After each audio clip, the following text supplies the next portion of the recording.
If you spent any time at all with your kit, you are familiar with the standard Hobbytown chassis. I'm sorry, that's not a Hobbytown chassis. That is a Kyosho box stock chassis. This happens to have the LM engine pod mounted onto the back of it. Both cars use the same T-plate upper spring shock mount and the same engine pod in the back. Don't be distracted by the colorful mechanical diff. Everybody knows that a colorful part will go faster, so that's why it's red. Also, that's why this is blue on the PN chassis. But as you're used to, you'll see that the standard batteries load from the sides, and you use a fairly large clip to secure them when you're racing. A hit from the side without it will probably knock a battery loose and your car will be dead in the water. So obviously run with battery clips when you're racing. They do load in from the sides on the standard car. What we're more concerned with today is the PN Racing chassis. You'll notice that batteries actually load into the bottom of the car. They are installed nose first. Whether it's I've labeled these plus and minus so they're easier to see. For if I'm in a hurry, I can put them in very quickly. There is a ridge here that holds the batteries in on the front, and a very tiny battery clip that holds it in the back. To install that, I just washed the car, so I washed the body. It was pretty dirty, so I've got water coming out of it. But you'll clip that onto the back, and it securely holds the back of the battery in place. Both chassis, that we said, use the exact same engine pod in the rear. The PN chassis, if I can find it, uses a slightly different securing device. I'll find that. I'll be right back. Okay, I'm back. You'll notice this is what the T-plate actually mounts onto. The PN chassis comes with two options. The Kyosho ones have a single option that looks a bit like that. I'll put that against white. Maybe that's even harder to see. But this is the difference between the two. Normally, with the Kyosho one, you'll put that in place and it holds the T-plate securely so it won't rock back and forth.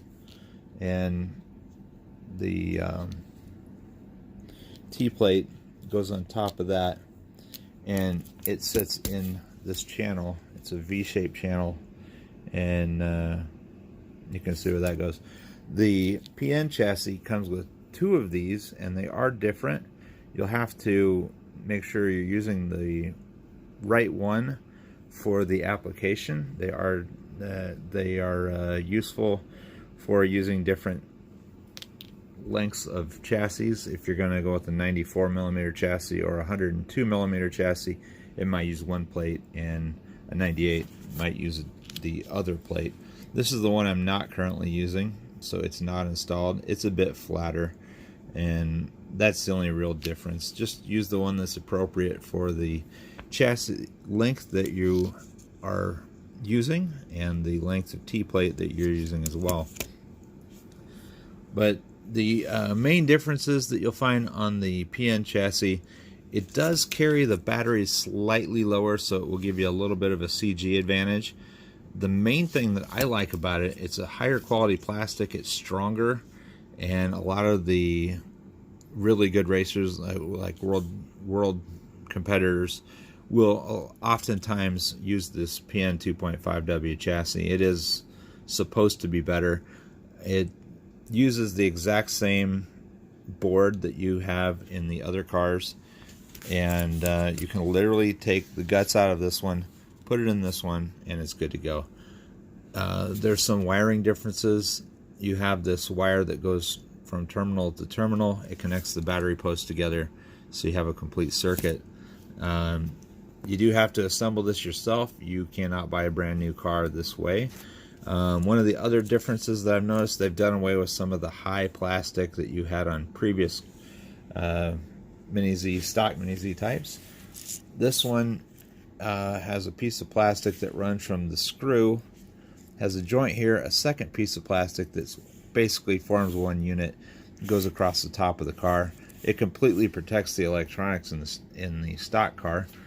On the PN car, the PN chassis, you can see that the front of the circuit board is exposed, and the only high plastic they have added is necessary for mounting the rear suspension. They've done away with everything else. It can make mounting your transponder a little trickier because there's just not as much surface area, but I managed to find a good location to do that. Just make sure that the little bump on your transponder is visible through the windshield. That is the part that actually transmits your signal to the timing tower, not the light up LED itself. But as you can see, this one has a whole section of plastic missing where I've just got a mess of wires, but doesn't look pretty, but it doesn't hurt anything either. Chassis is a little stiffer, a little stronger. It's a little bit harder to put the screws in because of that better quality plastic, but I've had no issues with it whatsoever. I use it for my modified car when I'm in Wisconsin. It works great for that. Do I really notice that much difference between the chassis? Not really, but it looks cool. You get some street cred, and in theory it is a better chassis for center of gravity and strength. Another note, do not buy this chassis if you plan to use the Toyota GT1 body. It is too wide for that. You'll have to modify the body if you're going to attempt to use the 2.5W chassis. That's so far the only one that I've found that will not go onto this body. You can use it at any length. I'll include a picture of the chassis when I first built it. It was at 94 millimeter, and I thought, why am I wasting this beautiful chassis on a 94 millimeter car? And then swapped it out with the LM.